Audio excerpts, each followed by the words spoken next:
Thank you. Okay, I don't think they are in the room. So I think now we have exhausted both lists of speakers. And I will now give the floor to Mr. Ogurguz for his concluding remarks. Thank you. Thank you, Mr. Vice Chairman, Vice President. J'aimerais tout d'abord répondre à la question posée par le dernier orateur, Association Our World Citizens, le statut du Burundi par rapport à la Cour pénale internationale. Le Burundi a notifié son intention de se retirer du statut de Rome avec effet au 26 octobre 2017, c'est-à-dire dans pratiquement un mois. Mais cette notification n'a aucun effet sur tous les événements qui auraient pu avoir lieu avant cette date. Donc la Cour pénale internationale demeurera compétente pour toute situation, pour enquêter sur toute situation antérieure à la date effective de retrait du gouvernement burundais du statut de Rome. C'est la seule question qui a été posée à ma connaissance par les membres de la société civile. J'aimerais simplement répondre, non pas à une question, mais à une intervention qui a été faite par le Centre indépendant de recherche et d'initiative pour le dialogue. Le président de cette organisation non gouvernementale a indiqué que notre travail, le travail de la Commission, n'avait pas respecté le principe du contradictoire et que nous avons fait preuve de partialité dans la détermination des crimes et des victimes. Je tiens ici à rappeler concernant le principe du contradictoire que nous avons à maintes reprises demandé au gouvernement burundais de nous communiquer des informations sur toutes les violations alléguées et toutes les atteintes alléguées aux droits de l'homme au Burundi, ce qu'il n'a pas fait.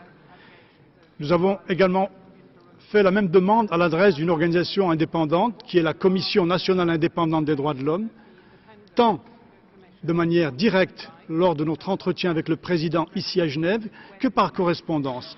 Là encore, silence, nous n'avons rien reçu.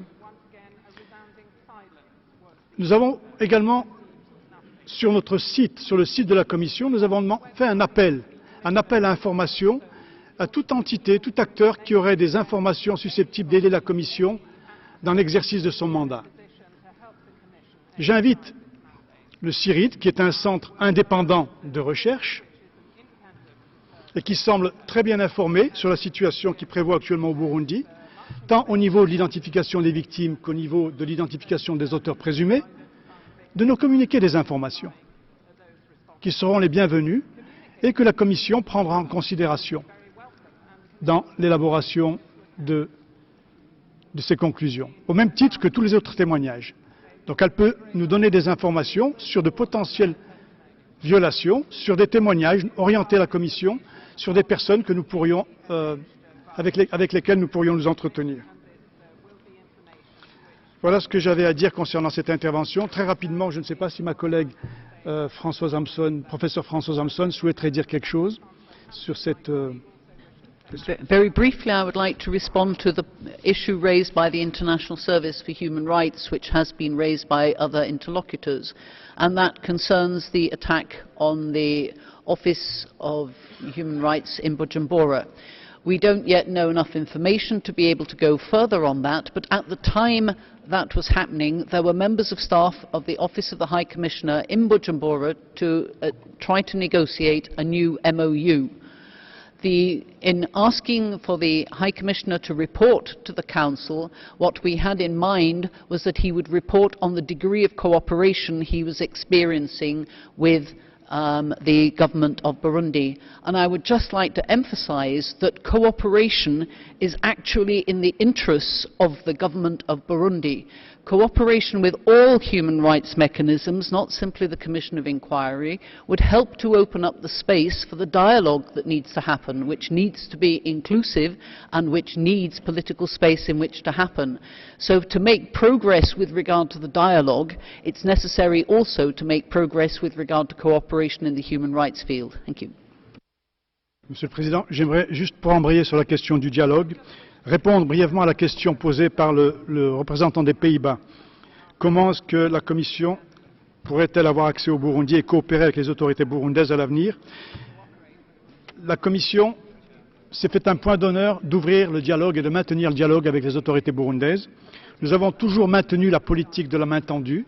Nous allons continuer à maintenir cette politique et nous allons demander, comme je l'ai dit tout à l'heure, de coopérer. Nous invitons la commission parlementaire du Burundi à coopérer avec notre commission et nous sommes à sa disposition pour expliquer le travail de notre commission, non pas pour nous justifier, mais pour expliquer notre rapport. Et nous lançons la même invitation à l'endroit du gouvernement burundais. Merci, Monsieur le Président.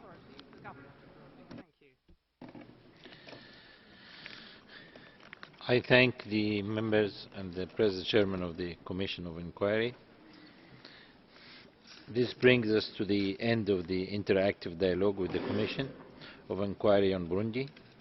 I wish to thank the members of the Commission once again for their presentation and presence today, and the participants who have contributed to the discussion.